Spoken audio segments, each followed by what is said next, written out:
કેમ છો મારા વહાલા વિદ્યાર્થી મિત્રો? મારું નામ છે જયેશ રાઠવા અને તમે જોઈ રહ્યા છો નચિકેત સ્ટડી.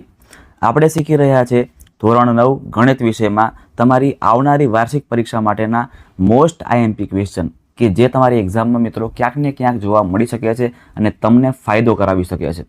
આપણે ઘણા બધા દાખલા સોલ્વ નથી કરવાના, પણ આપણે અમુક દાખલાને જ પકડવાના છે કે જે દાખલાઓ વારાફરતી એક્ઝામમાં પૂછાતા જ હોય છે. આપણે એવા દાખલાઓને ખાસ સોલ્વ કરવાના છે. આપણે અત્યાર સુધીની અંદર ચેપ્ટર નંબર 1 અને ચેપ્ટર નંબર 2 આ બે ચેપ્ટરના દાખલાઓને સોલ્વ કર્યા. ચેપ્ટર નંબર જે મિત્રો 3 છે ને યામ ભૂમિતિ, આ યામ ભૂમિતિ ચેપ્ટરમાંથી તમને 1 જ માર્ક્સના પ્રશ્ન પૂછાશે, એટલે આપણે આમાંથી 2 માર્ક્સના પ્રશ્ન કરવાની કોઈ જરૂર નથી. એટલા માટે સીધા આપણે 1, 2 અને ત્યાર પછી ડાયરેક્ટ ચોથા ચેપ્ટરના એટલે કે દ્વિચલ સુરેખ સમીકરણ આ ચેપ્ટરના દાખલાઓને સોલ્વ કરીએ છીએ. તમામ દાખલાઓ ખૂબ સિમ્પલ છે, માત્ર કિંમત મૂકવાની અને જવાબ લઈ આવવાનો, કિંમત મૂકવાની અને જવાબ લઈ આવવાનો. આ ટાઈપના દાખલા તમને આમાંથી પૂછાતા હોય છે, એટલે તમારે જરાય ચિંતા કરવાની જરૂર છે નહીં. એકવાર તમે દાખલાને ધ્યાન આપશો ને તો તમને આવડી જ જશે, તમારે બીજી વાર પ્રેક્ટિસ પણ કરવાની જરૂર નથી પડે. બરાબર છે ને? ઓકે, ચાલો શરૂઆત કરીએ છીએ આપણે. સૌથી પહેલો દાખલો કે ભાઈ નીચેના દ્વિચલ સુરેખ સમીકરણને પ્રમાણિત સ્વરૂપમાં દર્શાવો. તમને મિત્રો આવું ખાસ પૂછી શકે છે કે પ્રમાણિત સ્વરૂપમાં દર્શાવો, અને આ તમને એવું પણ પૂછે અને ત્યાર પછી તમારે એ, બી અને સીની કિંમત જણાવો, તો એ પણ તમને પૂછી શકે છે. આપણે બંને વસ્તુ આની અંદર પૂરું કરીએ. બરાબર છે? ચલો, સૌથી પહેલાં તો પ્રમાણિત સ્વરૂપ એટલે શું? તો મિત્રો પ્રમાણિત સ્વરૂપ એનો મતલબ એવો થશે કે આપણે આ જે સમીકરણ છે ને એને આપણે ગોઠવવાનું છે આવી રીતે: એ એક્સ પ્લસ બીવાય પ્લસ સી બરાબર 0. મતલબ કે એક્સ, વાય અને અચળ આ ત્રણ પદો આપણે બરાબરની આગળ ગોઠવવાના છે, હે ને? બરાબરની આપણે આગળ ગોઠવવાના છે. ચલો ભાઈ, એની કિંમત અહીંયા શું છે? તો કે પાઈ છે, એટલે પાઈ એક્સ આવશે. ત્યાર પછી 3y તો આગળ જ છે, પણ -3y છે એટલે -3y થશે. અને 18 જે બરાબરની પાછળ હતું એ ક્યાં આવશે હવે? બરાબરની આગળ, એટલે કે અહીંયા -18 થશે અને પાછળ કંઈ નહીં વધે એટલે કે 0 બનશે. હવે આમાંથી મિત્રો જે પાઈ છે ને, પાઈ એને આપણે એ કહીશું.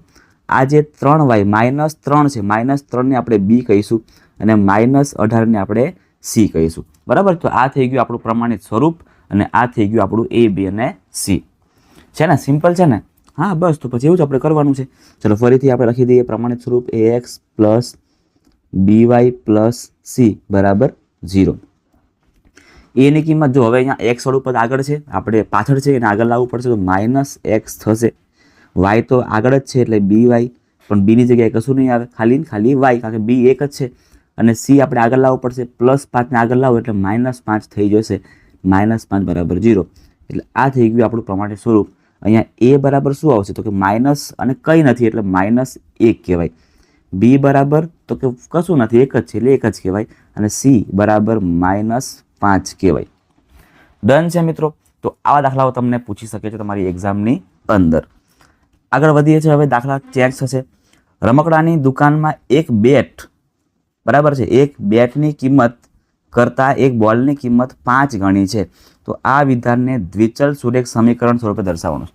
જો ખૂબ સુંદર છે દાખલો. આપણે ધારવાનું કે ધારો કે બેટની કિંમત x છે, ધારો કે બેટની કિંમત x રૂપિયા છે, અને બોલની કિંમત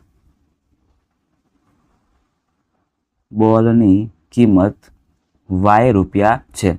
હવે જોજો, બંનેને આપણે કરીએ સરખામણી. બરાબર? સરખામણી કરવી પડે તો કે x મૂકી દઈએ અને આ બાજુ આપણે મૂકી દઈએ y. જોજો, આ બેટની કિંમત છે સાહેબ અને આ બોલની કિંમત છે. શું કહે છે કે બેટની કિંમત કરતાં એક બોલની કિંમત 5 ગણી છે. મતલબ કે આ જે બેટ છે ને મિત્રો, બેટ એની કિંમત 5 ગણી છે એ બતાવવાનું છે. તો કે આ 5 ગણા છે તો આપણે ગુણાકાર 5 અહીં નહીં, પણ આપણે 5 અહીં કરવાના. તો x બરાબર 5y બરાબર છે. એવી રીતે x - 5y બરાબર 0. આ આપણું સમીકરણ થઈ ગયું કે x - 5y બરાબર 0 થઈ ગયા. ક્લિયર છે? ચાલો આગળનો દાખલો. 0,5 એ 3x + 2y બરાબર 12નો એક ઉકેલ છે કે નહીં એ ચકાસવાનું છે. તો કંઈ નહીં, આમાં આવું કરવાનું: 3x ના 3x + 2y બરાબર 12. જો તમે હવે અહીંયા 3 ના 3 x છે તો શું આવશે? આ x ની કિંમત છે અને આ y ની કિંમત છે. અલ્પવિરામની આગળ હોય એને એક્સ કહેવાય અને પાછળ હોય એને વાય કહેવાય. તો એક્સ 0 પ્લસ 2 વાયની જગ્યાએ 5 ગોઠવવાના છે બરાબર અહીંયા 12. 3 ગુણ્યા 0 એટલે 0 થશે અને 2 ગુણ્યા 5 કરો એટલે 10 થશે બરાબર 12. 10 પ્લસ 0 એટલે 10 બરાબર 12. 10 બરાબર 12 ક્યારેય હોઈ શકે નહીં, એટલે ડાબા બરાબર જબા નથી. ડાબા બરાબર જબા નથી, તેથી ઉકેલ નથી એવું કહી શકાય. આમાં ઉકેલ નથી એવું કહી શકાય. આગળ વધીએ છીએ. -2 એ આપણું એક્સ છે અને આ આપણું વાય છે અને સમીકરણ આપણને આપેલ છે 3x - 2y બરાબર 12. ઉકેલ છે કે નહીં આપણે ચેક કરવાનું છે.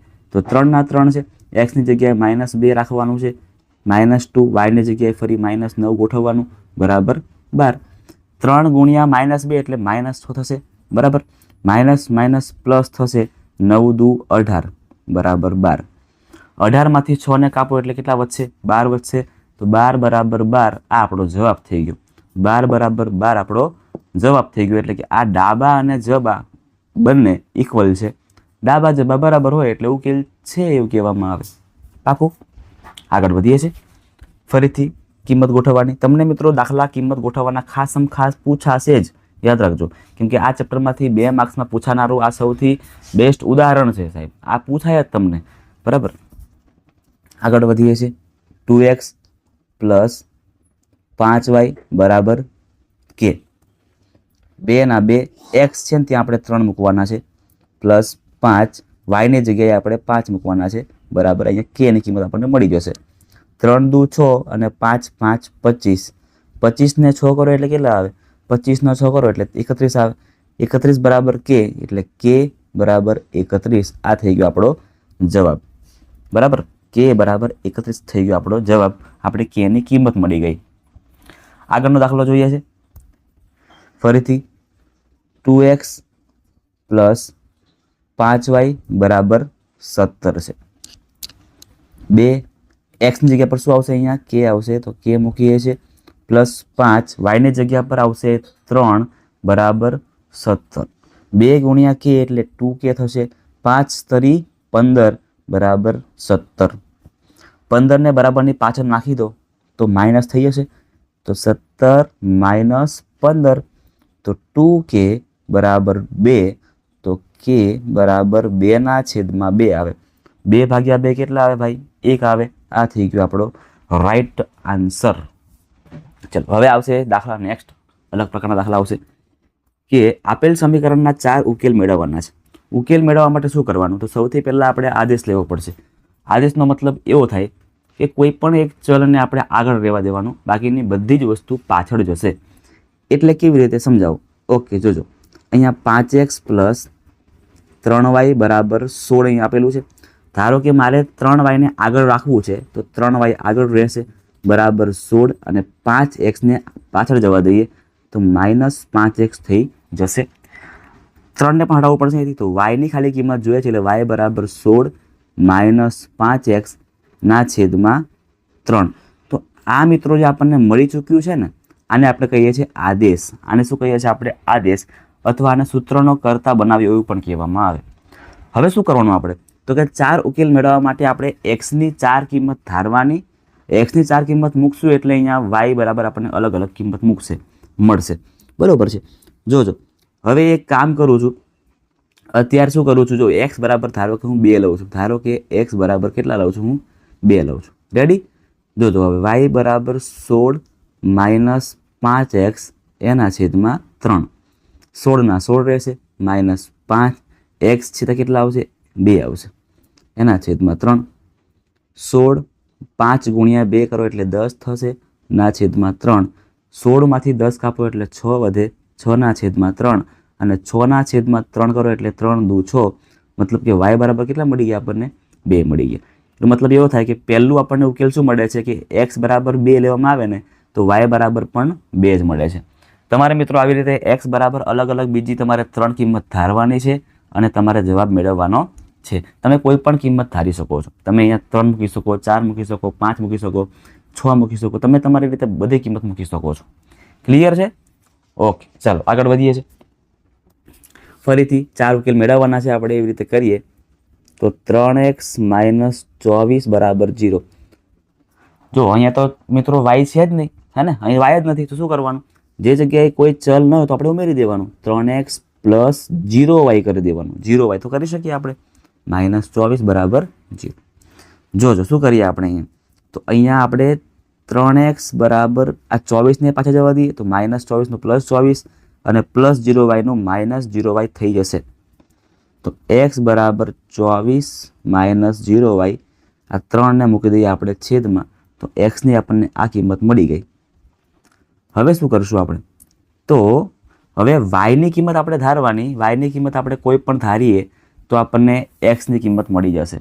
જો મળી આપણે કરીએ, x બરાબર 24 માઇનસ 0y ના છેદમાં 3, 24 માઇનસ 0, yની જગ્યાએ કેટલા મૂકવાના આપણે? તો કે ભાઈ 1 મૂકવાના છે, હે ને, છેદમાં 3, 24 0 ગુણ્યા 1 એટલે 0 થઈ જાય, છેદમાં 3, 24 ના છેદમાં 3, x બરાબર 3 અઠા 24 બરાબર છે. ચાલો, તો અહીંયા આપણને જવાબ મળી ચૂક્યો છે કે x ની કિંમત 8, y ની કિંમત 1 આવશે. ક્લિયર છે મિત્રો? 8 અને 1 આ થઈ ગયું આપણું પહેલો ઉકેલ. આ થઈ ગયો આપણો પહેલો ઉકેલ. આવી રીતે આપણે બીજા 2, 3 અને 4 ઉકેલ આપણે મેળવવાના છે. ક્લિયર છે? તો મિત્રો આવા દાખલાઓ તમને તમારી એક્ઝામમાં ખાસ જોવા મળવાના છે. એટલા માટે આપણે એકદમ સ્માર્ટ વર્ક કરવાનું છે. આપણે બધી જ પ્રકારના દાખલા નથી કરવાના, પણ જે આઈએમપી છે, મોસ્ટ આઈએમપી છે, એ આપણે કરવાનું છે, જેથી મિત્રો આપણે ઓછા સમયની અંદર વધારે માર્ક્સ કવર કરી શકીએ છીએ. ક્લિયર છે? ચાલો, તો મળીએ છીએ હવે નેક્સ્ટ વિડીયોની અંદર, જેમાં આપણે ચેપ્ટર નંબર 6 રેખાઓ અને ખૂણાઓ ચેપ્ટરના દાખલાઓને સોલ્વ કરવાના છે. જો તમને મિત્રો વિડીયો ગમ્યો હોય તો વિડીયોને એક મસ્ત મજાની લાઇક મારી દેજો. તમારા મિત્રો સુધી આ વિડીયોને શેર પણ કરજો. અને જો તમે ચેનલ પર નવા છો તો ચેનલને સબસ્ક્રાઈબ કરવાનું ભૂલતા નહીં.